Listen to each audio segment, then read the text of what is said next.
The elevator doors closed with a soft ping, and James Parker leaned against the wall, loosening his tie with trembling fingers. Another rejection. His sixth this month. As the floors ticked downward, he fought back tears, thinking of his daughter Lily waiting at home, believing in him with the unwavering faith only a 7-year-old could muster. "Did you get the job, Daddy?" she would ask, eyes bright with hope. What would he tell her this time? Outside the gleaming skyscraper of Artemis Technologies, James never noticed the elegant woman watching him from the executive floor window, her decision already made. If you're touched by this story of unexpected second chances, hit that like button and subscribe for more content that reminds us that sometimes our greatest opportunities come disguised as our most painful rejections. James stepped into the bright spring sunshine, the contrast between the perfect day and his crumbling world almost cruel. 2 years ago, he'd had everything: a loving wife, a successful career in software development, and a beautiful daughter. Then cancer took Sarah in just 8 months, leaving him a single father struggling to balance grief, parenthood, and a career that demanded 60-hour weeks. When his performance inevitably suffered, the layoffs came. Now, after depleting most of his savings, he was desperate. The interview at Artemis Technologies had been his best hope. The company was revolutionary, known for its cutting-edge innovations and progressive workplace policies. The salary would have solved his financial problems, and the flexible hours would have meant more time with Lily. But the interviewer's words still rang in his ears: "Your skills are impressive, but we're concerned about the gap in your employment history. We need someone who can hit the ground running." James had tried to explain, about becoming a full-time dad while Sarah was sick, about learning to be both parents to Lily, about the freelance projects he'd taken to keep his skills sharp while being there for his daughter. But he'd seen the decision in the interviewer's eyes before he even finished speaking. "Mr. Parker." "Wait, please." The voice cut through his thoughts. James turned to see a woman hurrying toward him, her designer heels clicking purposefully against the pavement. He recognized her instantly from magazine covers and news features: Alexandra Winters, founder and CEO of Artemis Technologies, one of the youngest self-made female billionaires in the country. "You forgot something," she said, slightly breathless. James patted his pockets, confused. "I don't think I—" "A fair chance," she interrupted, her gray eyes intense. "Would you mind coming back inside? I'd like to speak with you personally." Bewildered, James followed her back through the lobby, aware of curious glances from security personnel. In the private elevator to the executive floor, Alexandra broke the awkward silence. "I watched your interview from my office. The video feed is part of our hiring process." She studied him with unnerving directness. "Your technical solutions were brilliant, unconventional but elegant. Then I saw you leaving. Something about your expression." She paused. "I've seen that look before. In my own mirror, 7 years ago." In her spacious corner office with its panoramic city views, Alexandra gestured for James to sit. "Tell me about your daughter," she said, surprising him with the unexpected question. "Lily? She's 7. Smart as a whip. Loves building things and taking them apart to see how they work." Despite everything, James smiled. "Last week she disassembled our toaster to see if she could make it better. It now shoots the toast 3 feet in the air."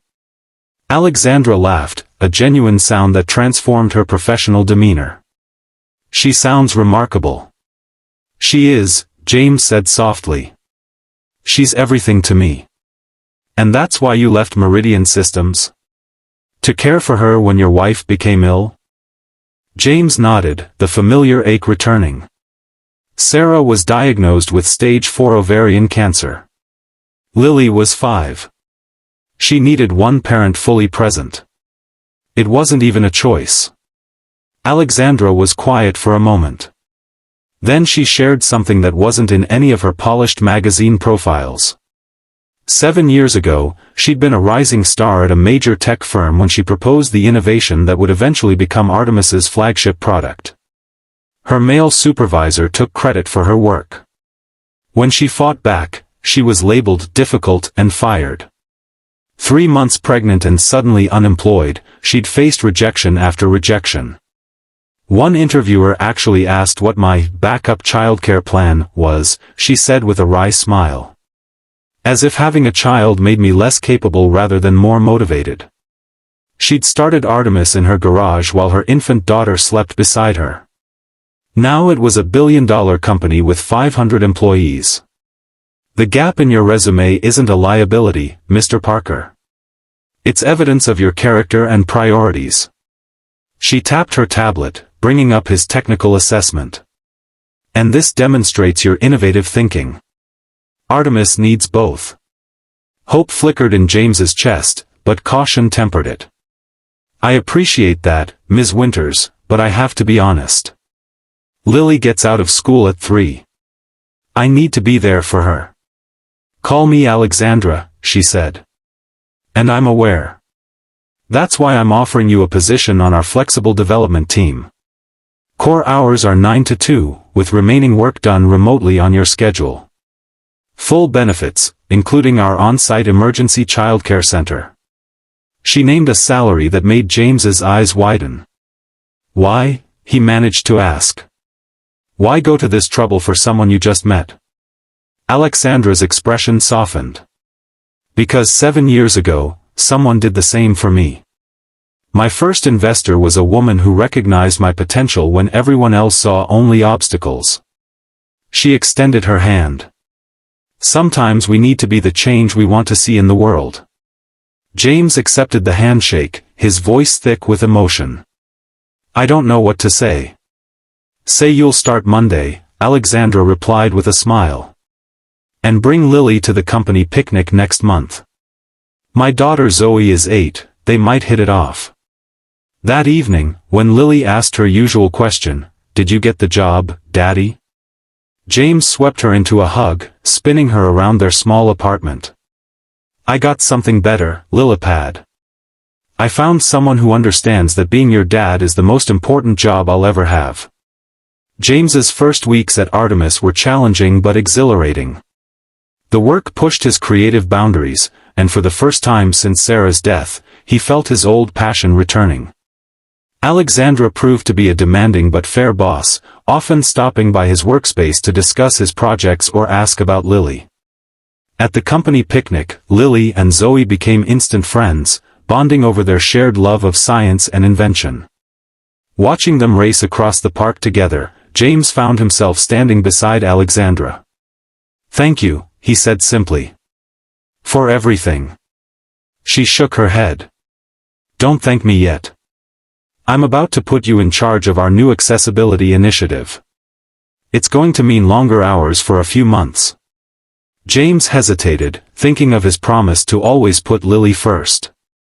Reading his expression, Alexandra added, with a dedicated project assistant and priority access to our childcare center. And Zoe has been begging for playdates with Lily. My nanny could pick them both up from school twice a week. You've thought of everything, James said, surprised. That's my job. Alexandra's professional mask slipped for a moment. And perhaps I understand better than most what it's like to balance ambition with parenthood. We shouldn't have to choose between being good parents and fulfilling our potential. The Accessibility Initiative became Artemis's most celebrated launch, earning industry awards and significantly expanding the company's market. James found himself promoted to Senior Development Director, with his own team and a corner office not far from Alexandra's. Their professional relationship gradually evolved into friendship. Alexandra began joining James and Lily for occasional weekend outings with Zoe, museum visits, science fairs, hiking trips. The girls became inseparable, and James found himself increasingly drawn to Alexandra's brilliant mind and unexpected vulnerability when she was away from the office. One evening, after the girls had fallen asleep during a movie night at Alexandra's home, she confessed something to James over a glass of wine. I recognized myself in you that day, she said quietly. Not just the struggle of being a single parent in a world designed for traditional families. but the determination to never let your child see how scared you sometimes are.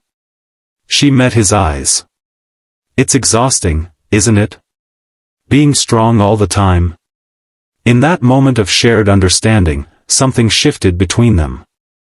James found himself telling Alexandra things he'd never told anyone, about his fear of failing Lily, about the nights he still reached for Sarah in his sleep, about his guilt at finding joy again after such loss.